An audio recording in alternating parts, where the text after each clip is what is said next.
Gracias por la invitación. Cuando preparé esta conversación con ustedes, le había puesto un título. A mí me gusta poner un título y después escribir. Y le había puesto testigo y actor. Y es lo que soy y es lo que voy a desarrollar. Tengo 84 años. Fui elegido diputado en 1971. Fui luego senador y después presidente de la República. En 1972 sufrí una bomba en mi domicilio por haber votado las habilitaciones de actuación de las Fuerzas Armadas. En 1973 fui prisionero de las Fuerzas Conjuntas y en 1978 tuve un atentado con vino envenenado que lastimó a mi familia. Es decir, he visto y he vivido todo ese tiempo. Y de él no me quedan malos pensamientos, me queda memoria, porque el olvido es horrible. Lo que no tengo son cuentas a cobrar con nadie. Cuando termina el año 86, cuando termina el periodo y es electo el presidente Sanguinetti en una elección que se ha calificado como renga, el ambiente venía muy direccionado hacia los Tupamaros. Había como una ola internacional que hablaba y clamaba por la amnistía. Ahí el país, a través de su parlamento,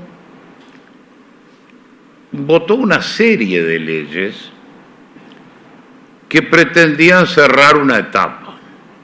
Una es la de amnistía, otra, por ejemplo, es la restitución de los funcionarios públicos. Es decir, son leyes que, tendiendo a lo general, seguramente tienen aspectos puntuales de injusticia.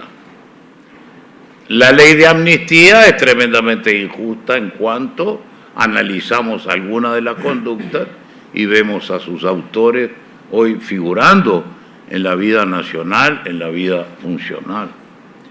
La ley de funcionarios públicos que restituyó a todos, seguramente muchos estaban bien dados de baja, porque habían cometido faltas o no desempeñaban correctamente su función. Ahora, ¿a qué aludimos cuando estamos amnistiando a estas personas? Quiero, y permítanme el paréntesis, distinguir tremendamente lo que ocurrió a partir del 63 de lo que fueron las revoluciones de mi partido. Las revoluciones de mi partido fueron para lograr derechos, fueron para reclamar y obtener el voto secreto, la representación proporcional y el respeto a las minorías. No fue eso lo que pasó a partir del 63. Así hubo un ataque contra la estabilidad institucional, una acción subversiva que llevó a cometer los delitos que todos conocemos, pero que no recordamos. Es decir, una violencia ilegítima desde el comienzo. Una violencia que llevó a ejecuciones, que llevó a torturas, como meter gente en la cárcel del pueblo abajo de tierra, y la conozco porque la he visitado. Robos, acciones terroristas de demolición de edificios, homicidios, secuestros. Fueron amnistiados, pero tenemos que recordar qué clase de delitos el Parlamento decidió olvidar. Cuando se estaba por votar la ley de amnistía, tuvimos una intervención que la historia no ha recordado, porque se acuerda de la gente importante, y yo no era en ese momento importante. Pero gracias a nosotros se hizo esa pequeña diferenciación entre quienes habían cometido homicidios y los demás. Nosotros nos negamos a votar la ley y éramos los que hacíamos la mayoría en el Senado, junto con el senador Ubillos y el senador Ortiz. Y ahí dispusimos y incorporamos a la ley esa distinción que será semántica o de detalle, pero que aquellos que habían cometido delito de sangre tenían que pasar por los tribunales. Cuento esto porque soy testigo y actor. Cuando la sociedad resuelve defenderse, recurre a los organismos especializados.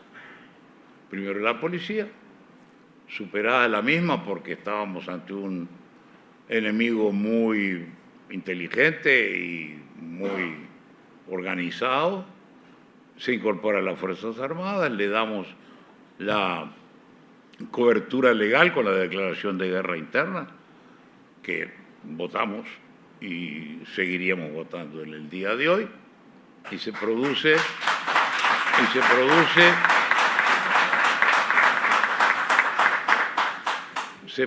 la derrota de la subversión. Me tocó,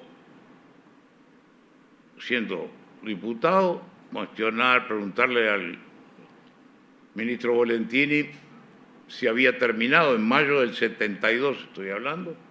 Me dijo, sí, señor diputado, ha terminado y la subversión ha sido derrotada. Pasa el tiempo, volvemos entonces a la ley de amnistía.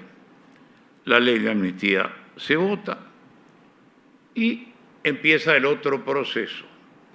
Cuando la ley de amnistía estaba en consideración, una gran persona, un gran hombre que fue el senador Dardo Ortiz, propuso en el ámbito de las conversaciones partidarias que se hiciera una amnistía para todo el mundo, que era la manera de un plumazo de terminar con el problema.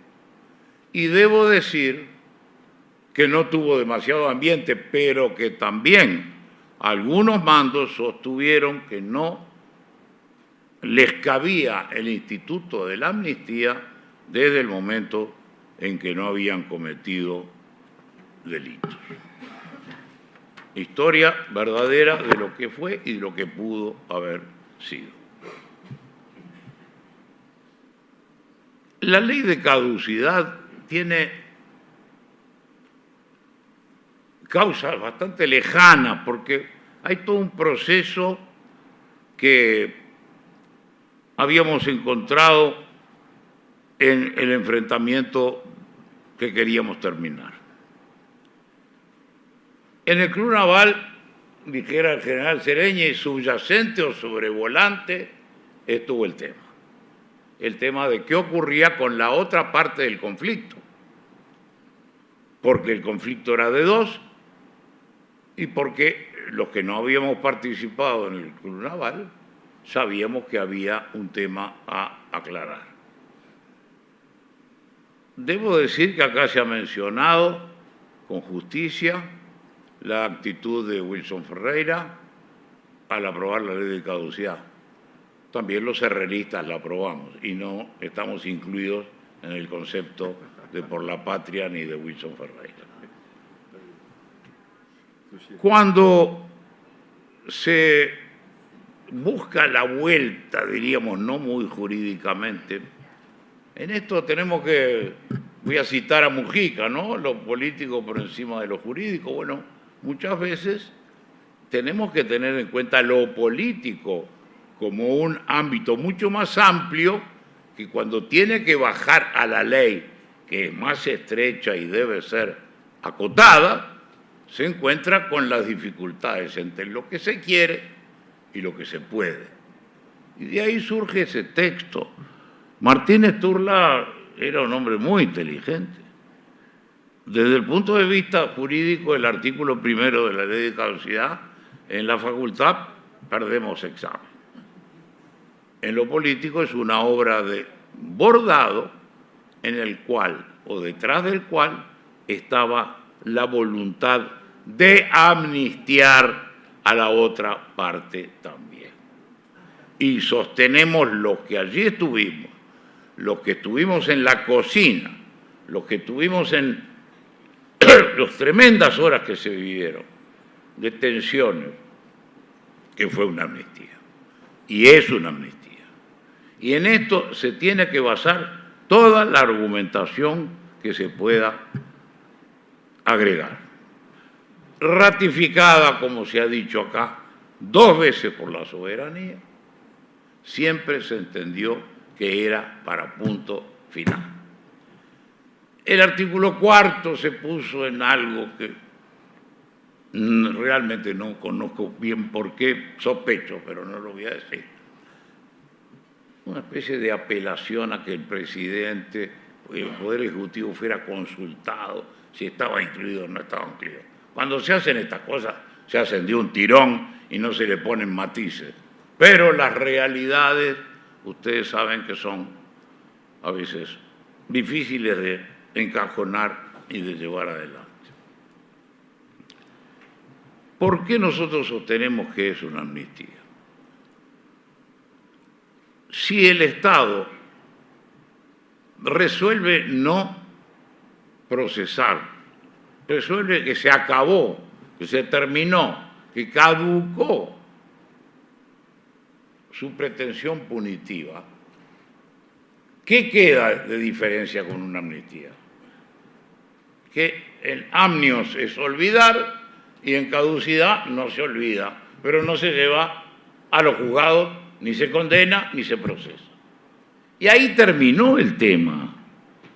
Después la Suprema Corte, en una larguísima sentencia, resuelve que son constitucionales los artículos. Es decir, tenemos el Poder Judicial diciendo que es una amnistía sui generis, podríamos decir. No se asusten los abogados, yo no soy abogado. No se asusten los abogados. Pero políticamente era una amnistía. Sui generis, porque no cabía otra cosa. Y el arte nuestro es lo posible, no lo que queremos. Entre lo que se quiere y lo que se puede está el drama del gobernante. Uno quiere algunas cosas, pero no puede todas. Y entonces la amnistía del año de la ley de caducidad es una amnistía. Políticamente es una amnistía. Se ha reconocido que el Estado no puede perseguir. ¿Qué puede hacer? Recordar. Esa no es una función estatal, es una función de los involucrados en los temas, a los que hayan sido afectados, los que sentimos alguna de las versiones de la violencia en nuestra propia persona, pero es la historia. No se puede castigar. Y ahí terminó el asunto. Yo comprendo que luego, en esto que es una tendencia universal, porque vamos a hablar de los derechos humanos, como le gusta decir a Sergio Abreu, los izquierdos humanos, más que los derechos humanos, el país se vio encolumnado en una tendencia general, internacional, que no debió nunca haber aceptado, porque las cosas en nuestro país habían sido mucho más claras que lo que podría haber pasado en otro lado.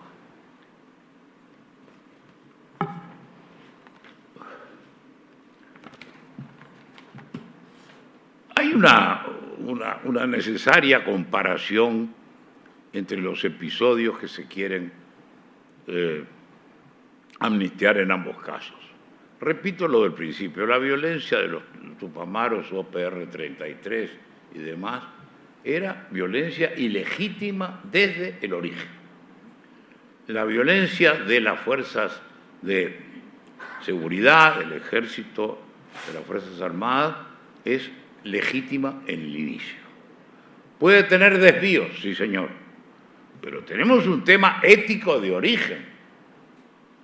Alguien ataca y otro defiende. Yo estoy con el que defiende. ¿Cómo defiende? Bueno, eso es un segundo plano. Pero desde el punto de vista ético no hay comparación posible. la destrucción que se prometía y que en gran parte se logró era ilegítima y contraria al interés nacional desde el primer día. La represión, en el verdadero sentido de la palabra represión, no usado como un adjetivo calificativo, sino el reprimir el delito y el ataque, fue legítimo desde el inicio. Yo quiero creer que todos estos episodios, que repito, he vivido y por eso puedo dar testimonio, sean conocidos. Me temo que vayan quedando en el olvido. Y el olvido es el que fomenta las generalizaciones o que quede como vigente o mayoritaria o más o éticamente mejor la versión que está surgiendo de las actuaciones de la justicia. Actuaciones de la justicia que son muy, muy cuestionables. En un caso, el caso Grignoli, se da cuenta de que el imputado no estaba en el lugar en que se ocurrieron los hechos. Fiscalía no hace caso a un elemento fáctico, concreto. Lo de las 3 muchachas fue un combate y los muertos son 4, no 3. Y hay un herido que está preso.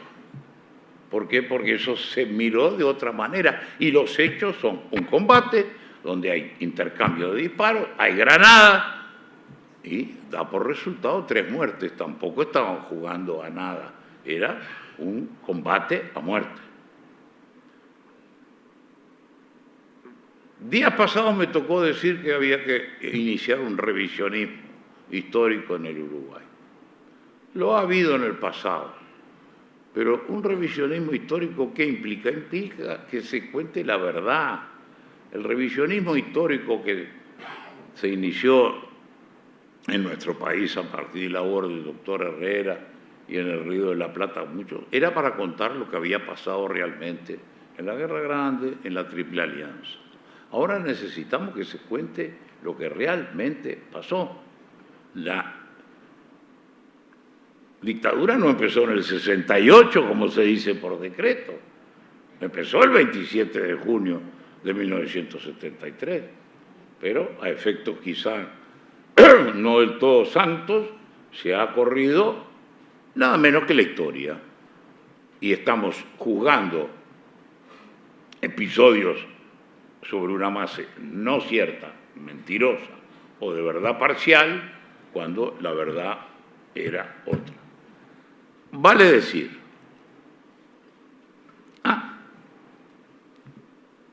les voy a contar otra cosa. La amnistía la votamos. Los beneficiarios, 3 de ellos importantes, 9 años después, el día del filtro estaban con armas queriendo que hubiera un baño de sangre. Los señores Mujica, Zabalza y Fernández Huidobro.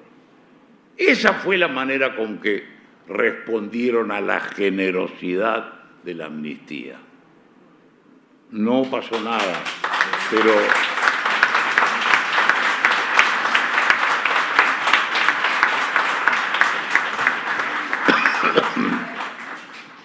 es decir, que estamos enfrentando una situación, como decía la doctora Walfre, grieta. Aquí nunca ha habido grieta, pero estamos construyéndola. Cuidado, porque esto es prolongar episodios que hay que cerrar y terminar.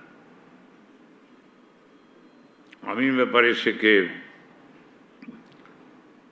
la memoria colectiva tiene que mantenerse, pero que hay que cerrar las consecuencias. Hay un sentimiento nacional general en ese sentido. La ley de caducidad es una ley de amnistía, y si no, los legisladores tendrán que así interpretarlo. Gracias.